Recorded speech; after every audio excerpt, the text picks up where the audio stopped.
Hello, hello, hello. I am Coach Jay, and I'd like to start my class with a corny dad joke, and that is, what did the gingerbread man put on his head? A cookie sheet. But bum. Actually, it should have been, what did he cover up with? But if you can take two deep healing breaths with me, in through the nose, out through the mouth, preferably with your eyes closed, but however you feel most safe. So, in through the nose and out through the mouth. One more time, in through the nose, out through the mouth. Awesome. All right. Today I'm just going to be discussing a little bit about like healing trauma in the nervous system. So, we all have the potential to heal and certainly become better versions of ourselves. Sometimes adverse or abnormal life experiences can disrupt our path to grow and prevent us from healing, especially if we have developmental or trauma where our development is kind of stopped or retarded at a certain point. Before we can begin or even continue the healing journey, we must develop a deeper understanding of how adverse life experiences cause trauma to the brain and the body. And I always say one of the differences with stress and trauma is stress affects us, trauma changes us. You may have heard before that trauma is not the event itself, of course, you've probably heard this 1,000 times, but it's actually the internal hidden injury to the brain and body from the adverse events, like childhood neglect or a very severe motor vehicle accident, most definitely trauma from betrayal. These types of events can shock the nervous system and prevent human beings from thriving. At that point, the focus becomes involuntarily on survival because you're in a state of constant hypervigilance, again, especially if you've had pre-existing trauma. So, you remain in a state of survival, not healing. That rest and digest is wishful thinking. Inside our body is a nervous system that's responsible for all of our functioning, and it helps build resiliency when faced with stress. When we're faced with occasional stressors in our day-to-day experiences, like running late for work or whatever, our nervous system activates the sympathetic nervous system, which is the fight or flight, to help us recognize that there's a disruption to our day. In these moments that when we're running late for work, for example, physiological changes take place, such as a release of cortisol, hormones, blood flow to the heart, and other mechanisms to keep us optimal functioning. So basically what happens is a lot of our blood goes into our arms to fight or our legs to flight. So if we're running late for work, of course this is going to trigger our fight or flight, which is going to put more blood into our legs so we can run quicker to work because we're late.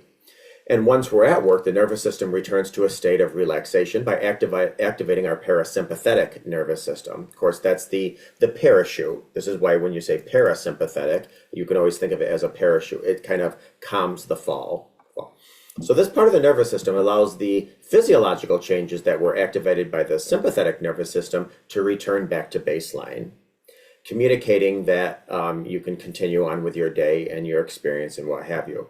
Now, our nervous system is equipped to handle this level of stress so that it can promote growth and well-being and build resiliency when it's faced with these hardships, like let's just say death of a loved one. Adverse life experiences, on the other hand, are extremely high doses of stress that our nervous system is not equipped to handle, hence causing trauma to the brain and body, and especially if your coping mechanisms were halted at a young age from trauma. Now you're dealing with trauma in an adult. It's like having a Corvette with bicycle wheels, or bicycle brakes, sorry. So due to its high dose of stress, the sympathetic nervous system over-responds and dominates, shifting to safety and survival continuously as a priority. This all happens without being like we're not conscious of it. This all happens internally, subconsciously. When the sympathetic nervous system's unable to turn off, our internal state becomes a place of chronic discomfort, a constant state of tension, stress, threat, absolutely, to the point, people have so much threat that you can't even really go grocery shopping without fearing is somebody in the next aisle gonna do A, B, and C. You're just it's like walking around constantly with some stranger having a loaded gun to your head. You're just in a constant state of hypervigilance. So the way we think, the way we feel, and the way we behave is simply from an injured sympathetic nervous system perspective. And again, the majority of this, all of this, is subconscious. In response to our internal state of chronic discomfort, we look for temporary ways to soothe our sympathetic nervous system to return to a parasympathetic. And again, keep in mind that parachute, parasympathetic, keeping us, it slows things down because then our mind gets racing. So it slows things down. Here's just a few examples. So increased sleep to escape from the internal state. Could be drug or alcohol to numb it. Could be people pleasing to calm your internal discomfort. Could be a need to control due to a lack of internal control. Could be binge watching TV for comfort. Could be overeating. These are all things that we do to numb, distract, avoid. Although each example is quite different, there is a common pattern, seeking to quiet down the sympathetic nervous system. This may be beneficial in the short run, but these habits become problematic for the nervous system as they do not target to repair or reset the nervous system. It's like the potholes in a road. Instead of filling them and then putting concrete on them, it's like putting concrete on them. So they're never quite healed. They're just kind of dealt with. So aesthetically, maybe it doesn't look like there's anything, but there's still issues there. We don't have to continue to live in this uncomfortable internal state. What if this internal peace or calmness was a permanent option? It could be by repairing our nervous system. So resetting and repairing our nervous system, or healing the nervous system, is not a singular or linear process, and certainly it's different for everybody for many, many reasons. What works for one does not work for all. Repairing the nervous system is a multifaceted approach, and it absolutely consists of consistency. Woo! Can't say that enough.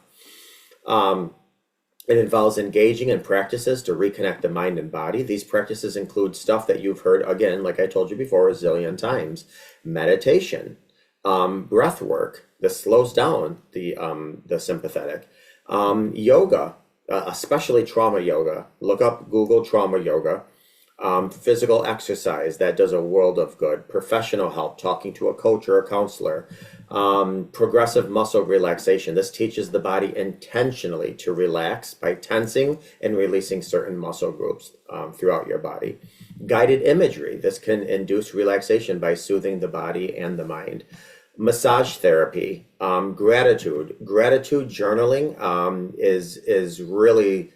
I took a course at UC Berkeley on the science of happiness, and they said gratitude is a direct link to happiness. And happiness really just talks to our mind and body, and it really helps the healing process. So a gratitude journal. If you don't have one, I highly recommend you going into 2026 with one. Walking barefoot in nature. This really gets you in touch with nature. And of course, this could be on the beach or grass as well. When the feet touch the earth, messages are sent that promote relaxation, hence stimulating the parasympathetic nervous system. A cold shower. Now, can't say I've tried that. Well, that's a lie, but it wasn't intentional. I was forced to take cold showers in the military, which is why I won't take them now. I think I have trauma from that. But they do a lot of good. They basically stimulate the vagus nerve, activating the parasympathetic nervous system. So people stand by them, absolutely. No, I'm just going to stick to my hot showers, but I'll do all the other ones I recommended. And certainly books and videos and podcasts and all this, just to have a deeper awareness and understanding of what you're going through and some tips and ways to heal. To heal or manage our nervous system is to make it resilient for future hardships. We cannot control that horrible life experiences that came our way, but we can prepare our nervous system to be resilient in future relationships. So, short but powerful, impactful class. I hope you got something out of it. Happy holidays, happy new year, and never hesitate to reach out to me if you need anything. Blessings going into 2026. This is Mr. J, signing out.